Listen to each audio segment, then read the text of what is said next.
The loan they never expected. I've been grinding since I was 15. Every paycheck went into surviving, studying, and slowly chipping away at the $60,000 student loan I carried like a weight around my neck. Meanwhile, my brother sailed through life on a golden raft my parents built for him. His tuition paid in full, a shiny new car handed over at graduation, and endless excuses for every mistake he made. But then one afternoon, out of nowhere, my parents sat me down in their kitchen, faces sweet and hopeful.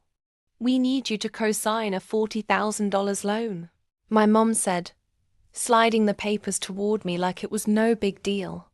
"You're the responsible one," my dad added. "Your brother can't do it.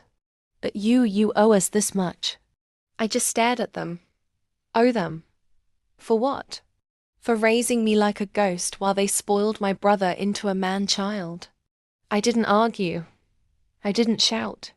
Instead, I smiled, because in that moment I knew exactly how this game would end. The following week, I agreed to meet them at the bank to finalize the paperwork. They looked thrilled, already celebrating. But as the loan officer slid the papers across the desk, I pulled out a crisp folder of my own.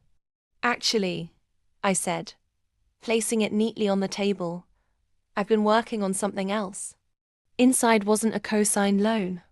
It was proof bank statements, tax records, every digital trail showing how much money they had funneled into my brother over the years, while giving me nothing. I had gone further too, pulling up every expense that could be classified as gifts or non-essential support. The loan officer blinked in confusion. My parents froze. My brother paled. "See, I've spoken to my attorney," I continued, voice calm but sharp as glass.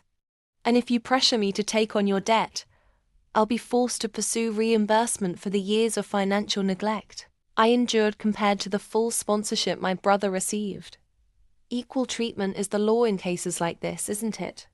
The officer nodded slowly, uncomfortable but intrigued. My parents sputtered, tried to laugh it off. But I wasn't done. I worked my way out of 60 grand of debt by myself. "I will never sign up for yours.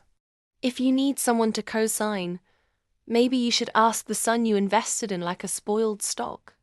And then came the twist. I turned to the loan officer, handed him another document and said, "But while we're here, I'd like to open a new account for my investment property." That's right. While they thought I'd been scraping by, I'd been quietly saving, flipping, and investing. That very week, I was closing on my first rental house. The look on their faces? Priceless. My parents left empty-handed. My brother stormed out. And me? I walked out not just debt-free, but a landlord in the making. If this story lit a fire in you and you want to hear more epic stories of karma, revenge, and empowerment, make sure you hit subscribe to my YouTube channel. Trust me, you don't want to miss what's coming next.